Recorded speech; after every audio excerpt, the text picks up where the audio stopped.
ठीक है। तो पहला क्वेश्चन यहाँ पे है, वह चाँद जैसा मुखड़ा अब नहीं दिखता। इस वाक्य में चाँद जैसा मुखड़ा क्या है? ऑप्शन नंबर ए संज्ञा पदबंध, बी विशेष पदबंध, सी क्रिया विशेषण पदबंध, डी सर्वनाम पैंदबंध। ठीक है, तो यहाँ पे करेक्ट आंसर है ऑप्शन नंबर बी विशेष पदबंध। क्वेश्चन नंबर 2 है, हमारा शिक्षक प्रश्न पूछते हैं। इस वाक्य का शुद्ध रूप क्या है? ऑप्शन नंबर ए हमारे शिक्षक प्रश्न पूछते हैं, ऑप्शन नंबर बी हमारा शिक्षक प्रश्न पूछता है, ऑप्शन नंबर सी हमारे शिक्षक प्रश्न करते हैं, या ऑप्शन नंबर डी हमारे शिक्षक प्रश्न करता है। ठीक है, तो इसमें करेक्ट आंसर क्या है? हमारे शिक्षक प्रश्न करते हैं। ठीक है, option number C correct answer. Question number 3, शायद वह अवश्य जाएगा वाक्य का शुद्ध रूप है। ऑप्शन नंबर ए वह अवश्य जाएगा, ऑप्शन नंबर बी वह शायद अवश्य जाएगा, ऑप्शन नंबर सी वह अवश्य शायद जाएगा, ऑप्शन नंबर डी वह शायद जाएगा अवश्य। ठीक है, तो इसका करेक्ट आंसर क्या है? ऑप्शन नंबर ए वह अवश्य जाएगा। क्वेश्चन नंबर 4 है, इस कथा की क्या रहस्य है? इस वाक्य का शुद्ध रूप क्या है? इस कथा के क्या रहस्य हैं? ऑप्शन नंबर बी इस कथा का क्या रहस्य है, ऑप्शन नंबर सी इसकी कथा रहस्य क्या है, ऑप्शन नंबर डी इस कथा में रहस्य क्या है। तो इसका करेक्ट आंसर क्या है? इसका करेक्ट आंसर है ऑप्शन नंबर बी इस कथा का क्या रहस्य। क्वेश्चन नंबर 5 है, भारत का राष्ट्रीय वृक्ष क्या है? Option number A ashok, option number B neem, option number C आम, ऑप्शन नंबर डी वट। तो इसका करेक्ट आंसर क्या है? राष्ट्रीय वृक्ष क्या है हमारा भारत का? ये है बरगद। ठीक है, बरगद का पर्यायवाची शब्द होता है वट, और एक बड़ भी होता है। तो अगर कभी ऑप्शन में बड़ भी आता है तो वो भी करेक्ट आंसर होगा। बरगद के पर्यायवाची शब्द क्या क्या होते हैं? वट और बड़। क्वेश्चन नंबर 6 है, शक संवत को राष्ट्रीय पंचांग के रूप में भारत सरकार ने कब लागू किया था? तो ऑप्शन दिए गए हैं। Option number A 21 March 1950, option number B 21 March 1955, option number C 22 March 1956, option number D 22 March 1957। ठीक है, तो इसका करेक्ट आंसर क्या है? Option number D 22 March 1957। Question number 7 है, भारत के राष्ट्रीय ध्वज के बारे में कौन सा कथन सही नहीं है? ऑप्शन नंबर ए है राष्ट्रीय ध्वज के चक्र में 24 तिल्लियाँ होती है, ऑप्शन नंबर बी है राष्ट्रीय ध्वज की चौड़ाई लंबाई का अनुपात 2:3 होता है। ठीक है, ऑप्शन नंबर सी है भारत की संविधान सभा ने देश का राष्ट्रीय ध्वज 22 जुलाई 1947 को अपनाया है। ठीक है, ऑप्शन नंबर डी है राष्ट्रीय ध्वज की सफ़ेद पिट्ट के बीच में गहरे रंग का चक्र बोध गया के अशोक स्तंभ के शीर्ष के चक्र की ठीक अनुकृति है। ठीक है, तो इसमें कौन सा कथन सही नहीं है? ऑप्शन नंबर डी सही नहीं है। कहाँ पे है यहाँ पे मिस्टेक? यहाँ पे है जो ये बोध गया लिखा है। ठीक है, तो ये क्या है? अशोक की राजधानी के सारनाथ के शेर के स्तंभ पर बना हुआ है ये, तो वो कहाँ से लिया गया है? सारनाथ से लिया गया है, न कि बोध गया से। ठीक है, क्वेश्चन नंबर 8 है, Indian standard time Greenwich mean time से कितना आगे रहता है? ऑप्शन नंबर ए है 3.5 घंटा, ऑप्शन नंबर बी 4.5 घंटा, ऑप्शन नंबर सी 5.5 घंटा, ऑप्शन नंबर डी 6.5 घंटे।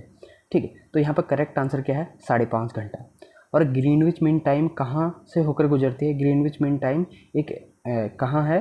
पहले तो ये इंग्लैंड में है। ठीक है, इंग्लैंड के एक जगह है ग्रीनविच, तो वहाँ से होकर ये गुजरती है। ठीक है, और इंडियन स्टैंडर्ड टाइम क्या है? इंडियन स्टैंडर्ड टाइम कौन से स्टेट से होकर और कहाँ से गुजरती है?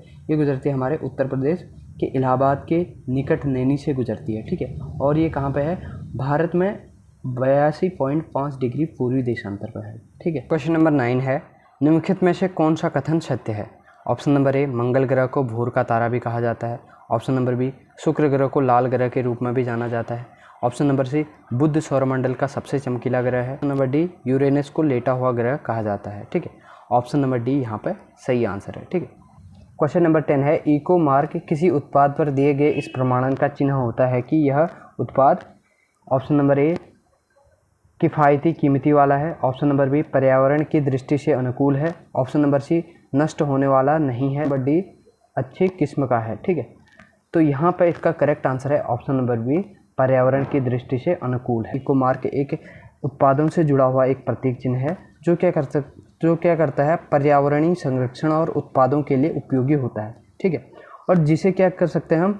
रिन्यूएबल कर सकते हैं, जिसे पुनर्नवीनीकरण कर सकते हैं। ठीक है, और इसकी शुरुआत कहाँ से हुई थी? इसकी शुरुआत सबसे पहले हुई थी जर्मनी में। ठीक है, जर्मनी में सबसे पहले इसको पेश किया गया था।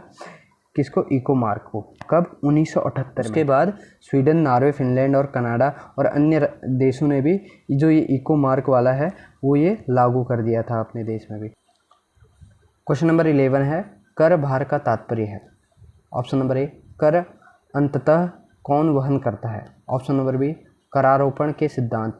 ऑप्शन नंबर सी प्रत्यक्ष व परोक्ष कर। ऑप्शन नंबर डी कर निरंतर आरोपित है या समयांतराल के बाद। ठीक है, इसका करेक्ट आंसर क्या है?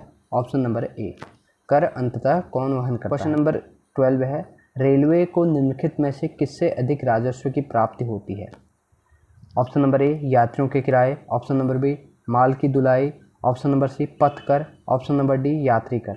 तो इसका करेक्ट आंसर क्या है? माल की ढुलाई। ठीक।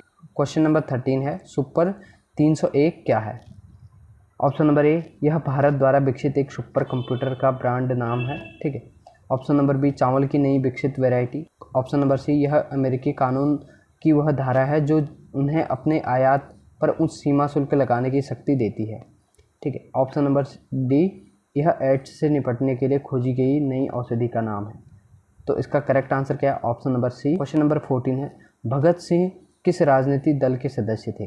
भारतीय राष्ट्रीय कांग्रेस, हिंदुस्तान समाजवादी रिपब्लिकन पार्टी, कांग्रेस समाजवादी दल, भारतीय साम्यवादी दल। तो भगत सिंह कौन से राजनीतिक दल के सदस्य थे? वो थे ऑप्शन नंबर बी हिंदुस्तानी समाजवादी रिपब्लिकन। क्वेश्चन नंबर 15 है 1857 ईस्वी का भारतीय स्वतंत्रता संग्राम पुस्तक के लेखक कौन थे। Option number A Vinayak Savarkar. Option number B Ganesh Savarkar. Option number C Shyamji Krishna Varma. Option number D Arvind Ghosh. सही आंसर है option number A Vinayak Savarkar. Question number 16 है दांडी यात्रा का संबंध जिससे है वह है क्या है। ऑप्शन नंबर ए निर्वाचन का बहिष्कार। ऑप्शन नंबर बी नमक के कानून को तोड़ना। ऑप्शन नंबर सी हिंदू मुस्लिम एकता। ऑप्शन नंबर डी छुआछूत को दूर करना। तो इसका करेक्ट आंसर क्या है? दांडी यात्रा का संबंध नमक के कानून को तोड़ना। क्वेश्चन नंबर 17 चोरी चौरा की घटना का संबंध किससे है। ऑप्शन नंबर ए असहयोग आंदोलन। ऑप्शन नंबर बी सविनय अवज्ञा आंदोलन। ऑप्शन नंबर सी भारत छोड़ो आंदोलन। ऑप्शन नंबर डी क्रांतिकारी आंदोलन। तो इसका करेक्ट आंसर क्या है? असहयोग आंदोलन। क्वेश्चन नंबर 18 बुद्धि लब्धि IQ को निम्न में से किस सूत्र द्वारा प्रकट किया जाता है। तो इसका करेक्ट आंसर है ऑप्शन नंबर बी बुद्धि लब्धि बराबर मानसिक आयु बट्टे वास्तविक आयु, उसके बाद उसको मल्टीप्लाई किया है 100 से। ठीक है, तो ये वाला फॉर्मूला। निम्नलिखित में से कौन सा कथन सही नहीं है। भारतीय राष्ट्रीय गान को 24 जनवरी 1950 को राष्ट्रीय गान के रूप में स्वीकार किया गया। ठीक है। ऑप्शन नंबर बी भारत का राष्ट्रीय गीत बंकिम चंद्र चटर्जी द्वारा रचित है। ऑप्शन नंबर सी राष्ट्रीय गान के संपूर्ण पाठ में लगभग 52 सेकंड लगते हैं। ऑप्शन नंबर डी प्रसिद्ध उपन्यास आनंद मठ के रचयिता रविंद्रनाथ टैगोर हैं। जो ये ऑप्शन नंबर डी है प्रसिद्ध उपन्यास आनंद मठ के रचयिता रविंद्रनाथ टैगोर हैं, ये यहाँ पे क्या है? इनकरेक्ट क्या है? इनकरेक्ट स्टेटमेंट है। ऑप्शन नंबर डी यहाँ पे इनकरेक्ट स्टेटमेंट है। प्रसिद्ध उपन्यास आनंद मठ के रचयिता रविंद्रनाथ टैगोर नहीं है। इसके रचयिता कौन है? इसके रचयिता हैं आपके बंकिम चंद्र चटर्जी। नंबर 20 है भारतीय गणराज्य के प्रथम राष्ट्रपति कौन थे। तो भारतीय गणराज्य के प्रथम राष्ट्रपति कौन थे? Option number A doctor Radhakrishna. Option number B doctor Zakir Hussain. Option number C doctor BV Giri. Option number D उपरोक्त में से कोई नहीं। ठीक है, तो यहाँ पे करेक्ट आंसर क्या है? ऑप्शन नंबर डी इनमें से कोई भी नहीं था। ठीक है, भारतीय गणराज्य के प्रथम राष्ट्रपति डॉक्टर राजेंद्र प्रसाद थे। ठीक है।